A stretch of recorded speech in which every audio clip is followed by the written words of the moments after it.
નમસ્કાર વિદ્યાર્થી મિત્રો, સ્વાગત છે આપ સર્વનું આપની પોતાની યુટ્યુબ ચેનલ ઓશન કોચિંગ ક્લાસીસમાં.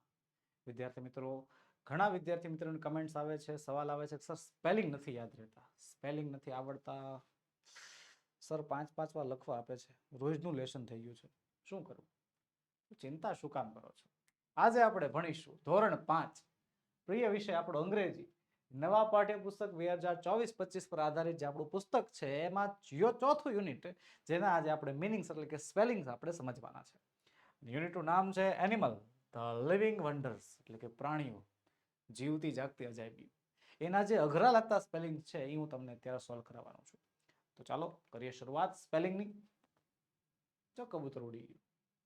તો પહેલું છે સ્લીપ. હવે સ્લીપનો સ્પેલિંગ કઈ રીતે યાદ રાખશો? જો પહેલા તો કોઈ પણ સ્પેલિંગને યાદ રાખવાની એક જ પદ્ધતિ છે, એના ટુકડા કરો, એને ક્રોપ કરો, એના બે ભાગ કરો, સંધિ વિચ્છેદ કરી નાખો એટલે આપોઆપ સ્પેલિંગ યાદ રહી જાય. સ્લીપ એટલે ઊંઘવું, તો સ્લીપના ટુકડા થશે સ્લી અને પ. તો સ્લી માટે SLEE સ્લી અને પ નો પી. સ્લીપ એટલે થાય છે ઊંઘવું. ત્યારબાદ છે વિન્ડો. વિન્ડો એટલે થાય છે બારી. તો વિન્ડો માટે વી અને ડો. વી માટે WIN વિન અને ડો DOWWINDOW વિન્ડો એટલે થઈ જાય છે બારી. ત્યારબાદ મિડલ. મિડલ એટલે થાય છે વચ્ચે. MIDDLE મિડલ એટલે વચ્ચે. તો એમાં મી અને ડલ.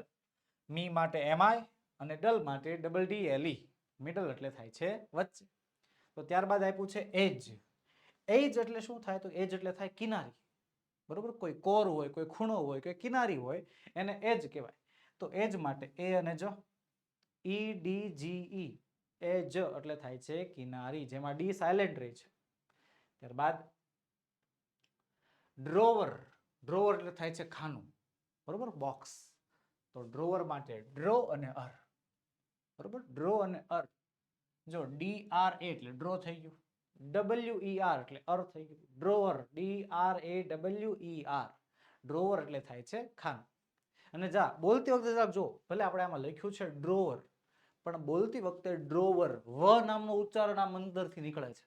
ઘણાને સવાલ થાય, સર આ ડબલ્યુ કઈ રીતે આવ્યું? તો ડબલ્યુ નું કારણ શું? તો બોલતી વખતે ડ્રોવર, ડ્રોવર બોલતી વખતે વ નામનું ઉચ્ચારણ જે છે અંદરથી ઉત્પન્ન થાય છે, એટલા માટે અહીંયા ડબલ્યુ લખવામાં આવ્યો છે, DRAWER. ડ્રોવર એટલે થાય છે ખાનું. ત્યારબાદ છે એમ્પ્ટી. એમ્પ્ટી એટલે થાય છે ખાલી. એમ્પ્ટી ને છૂટ આવી રીતે પાડશું, એમ અને ટી. એમ તો એમ માટે શબ્દ છે EM અને ટી માટે PTY. જો પ અડધો છે ને એટલે પી એક જ આવ્યું, PTY. Empty, EMPTY. એમ્પ્ટી એટલે શું થાય? ખાલી. ત્યારબાદ બટરફ્લાય. બટરફ્લાય એટલે થાય છે પતંગિયું. ગીત છે ને, butterfly butterfly where are you going. તો બટરફ્લાય ના બે ભાગ પડે, બટર અને ફ્લાય. બરોબર, તો બટર નો સ્પેલિંગ BUTTR બટર, અને ફ્લાય એટલે FLY. જો બટરફ્લાય, બટર એટલે માખણ પણ થાય તમને ખ્યાલ હોય તો, અને ફ્લાય એટલે માખી. બે ભેગું કરી નાખો, બટર અને ફ્લાય, બટરફ્લાય, BUTTERFLY. બટરફ્લાય એટલે થઈ જાય છે પતંગિયું. ત્યારબાદ કેટરપિલર. કેટરપિલર એટલે થાય છે પતંગિયાની ઈયળ, જેમાંથી પતંગિયું બને ને એ ઈયળને કેટરપિલર કહેવાય. તો કેટરપિલરને આવી રીતે છૂટું પાડશું, કેટર અને પિલર. તો કેટર માટે CATER અને પિલર માટે PILLAR. CATER આવડો મોટો સ્પેલિંગ જો ગમે મને આમ થવા મળ્યો, બાપા એટલો મોટો સ્પેલિંગ કેમ યાદ રાખવો? તો તમને તો થાય જ તે ને. ચિંતા નહીં કરવાની. શું કરવાના? ભાગ પાડવાના. કેટરપિલર માંથી કેટર અને પિલર અલગ કરી નાખવાના. કેટર નો સ્પેલિંગ CATER, નાનો સ્પેલિંગ યાદ રહી જાય. પિલર નો સ્પેલિંગ PILLAR, આ સ્પેલિંગ યાદ રહી જાય. કરજો ભેગા, બરોબર છે. ત્યારબાદ આપણને આપ્યું છે પ્લેન્ટી. પ્લેન્ટી એટલે થાય પુષ્કળ, ખૂબ જ. તો પ્લેન્ટી માટે પ્લે અને ટી. તો પ્લે માટે PLE પ્લે, અને ટી માટે NTY. પ્લેન્ટી એટલે થાય છે પુષ્કળ, PLENTY. ત્યારબાદ છે ક્રિએટ. ક્રિએટ એટલે થાય છે બનાવવું. શું થાય? બનાવવું. તો ક્રિએટ માટે ક્રી અને એટ. ક્રિએટ માટે થશે CRE, ક્રી એટલે CRE, અને એટ માટે AT. જો તમે ખ્યાલ હોય તો એટ જે છે એ ઈટ નું ભૂતકાળનું રૂપ પણ છે, AT ખાધું. તો CREATE ક્રિએટ એટલે થાય છે બનાવવું. ત્યારબાદ આપણને સ્પેલિંગ આપ્યો છે કુકુન. કુકુન એટલે શું થાય? કુકુન એટલે થાય કોશેટો. પતંગિયાની ઈયળ હોય ને, એ ઈયળમાંથી કોશેટો બને, પછી કોશેટામાંથી બહાર પતંગિયું આવતું હોય, આપણને ખબર છે, તો એને કકુન કહેવાય. તો કકુનનો સ્પેલિંગ COCOON છે. તો એના માટે ક માટે CO અને કુન માટે COON. બરોબર? COCOON થઈ ગયું કકુનનો સ્પેલિંગ તૈયાર.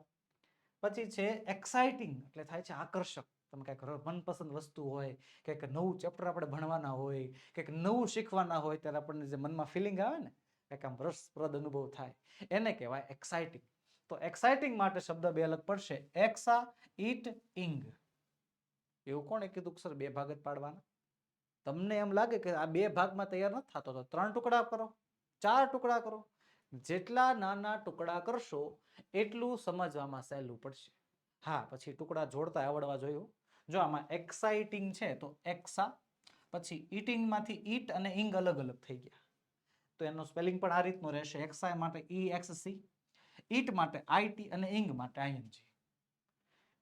EXCITING બની ગયો સ્પેલિંગ. લ્યો, EXCITING. આ એટલો મોટો સ્પેલિંગ આખો યાદ રાખવો આપણા માટે અઘરો પડતો હોય તો જો મેં તમારા માટે 3 ટુકડા કરી નાખ્યા. એક્સા ઈટ ઇંગ, EXCITING. તો આ રીતે વિદ્યાર્થી મિત્રો તમે કોઈ પણ અઘરો સ્પેલિંગ જે છે એને તમે આમ ટુકડા કરીને એના બે ભાગ પાડીને યાદ રાખી શકો છો. આગળ વધીએ. આગળ આપણને બીજા સ્પેલિંગ આપ્યા છે, જેમાં છે હેપન. હેપન એટલે થાય થવું, બનવું. કોઈ ઘટના બની હોય, કઈ થયું હોય, એને હેપન કહેવાય. તો હેપન શબ્દને કઈ રીતે અલગ કરશું? હે અને પન. તો હેમાં HA, પનમાં PPEN. હેપન એટલે થવું અથવા બનવું. ત્યારબાદ છે અપિયર. અપિયર એટલે થાય છે દેખાવું, દ્રશ્યમાન થવું, તમારા સામે પ્રકટ થાય ને અપિયર કહેવાય. તો અપિયર માટે અપી અને અર. જો APPE એટલે અપી, AR એટલે અર, APPEAR અપિયર એટલે થાય છે દેખાવું. ત્યારબાદ આગળ વધીએ. સ્ટ્રગલ એટલે થાય ખૂબ જ મહેનત કરવી, બહુ બળ કરવું, બહુ મહેનત કરવી, એને સ્ટ્રગલ કહેવાશે. તો સ્ટ્રગલ માટે સ્ટ્ર અને ગલ. તો સ્પેલિંગ આ રીતે બનશે, સ્ટ્ર એટલે STRU અને ગલ માટે GGLE, STRUGGLE. સ્ટ્રગલ એટલે થાય છે બહુ જ મહેનત કરવી. પછી છે પીટી. પીટી એટલે થાય છે દયા, કરુણા. થોડુંક આમ એનો ભાવ આવી જાય, દયા આવી જાય તો એને પીટી કહેવાય. તો પીટી માટે P અને T અલગ અલગ થઈ જશે, PITY.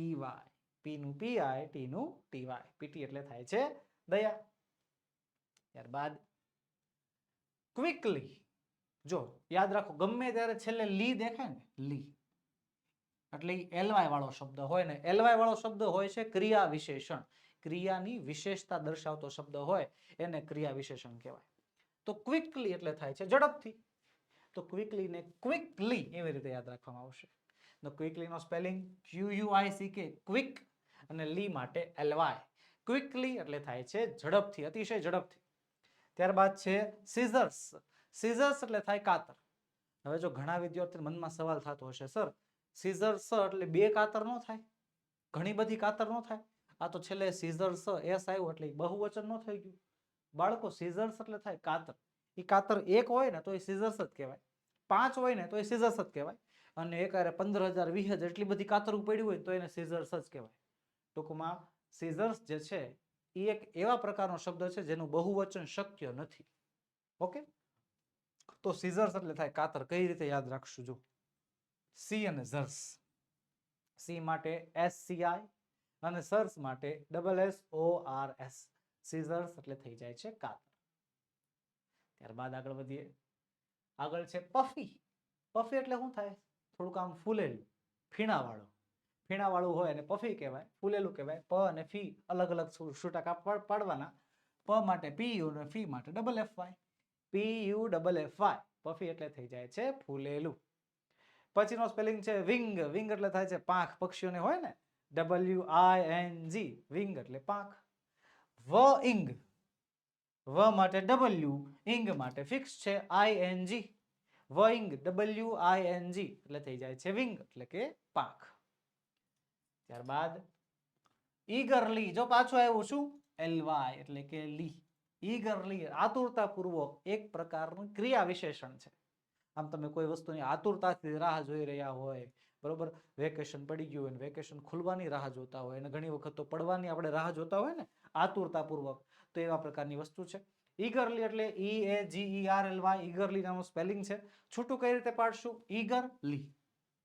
ઈગર નો સ્પેલિંગ EAGER, ઈગર, અને લી માટે LY. ઈગરલી એટલે થાય છે આતુરતાથી, આતુરતાપૂર્વક. ત્યારબાદ આપણને મોમેન્ટ નામનો શબ્દ આપ્યો છે એટલે થાય છે ક્ષણ. MOMENT, મોમેન્ટ એટલે થાય છે ક્ષણ.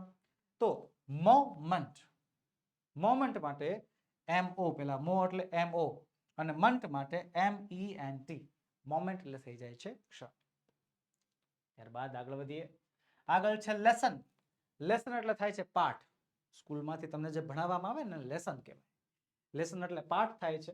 તો LESSON, લેસન એટલે થાય છે પાઠ, જેમાં લે અને સન આ બે શબ્દોને છૂટા પાડશું.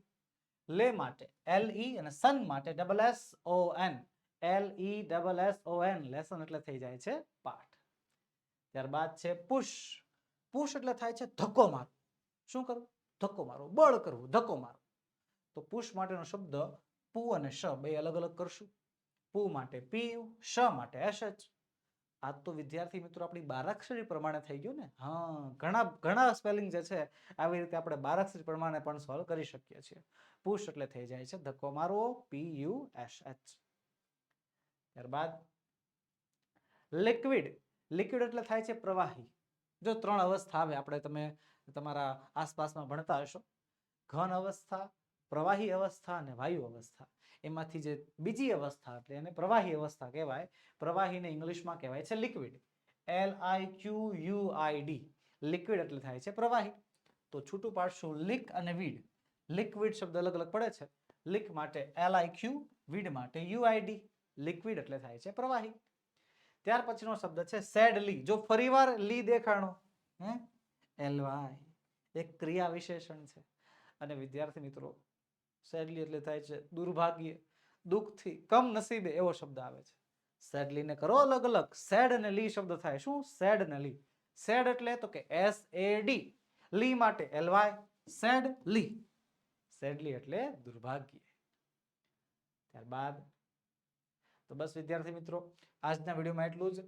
આજે આપણે સોલ્વ કર્યા યુનિટ નંબર 4 એના સ્પેલિંગ. મળીશું આવતા વિડીયોમાં, જેમાં આપણે યુનિટ નંબર 5 ના અઘરા સ્પેલિંગનું સોલ્યુશન લઈને હાજર થશું. વિદ્યાર્થી મિત્રો, બાળ મિત્રો, જો વિડીયો ગમ્યો હોય તો લાઈક કરો, તમારા મિત્રોમાં શેર કરો, અને ચેનલમાં નવા હો તો સબસ્ક્રાઇબ કરો.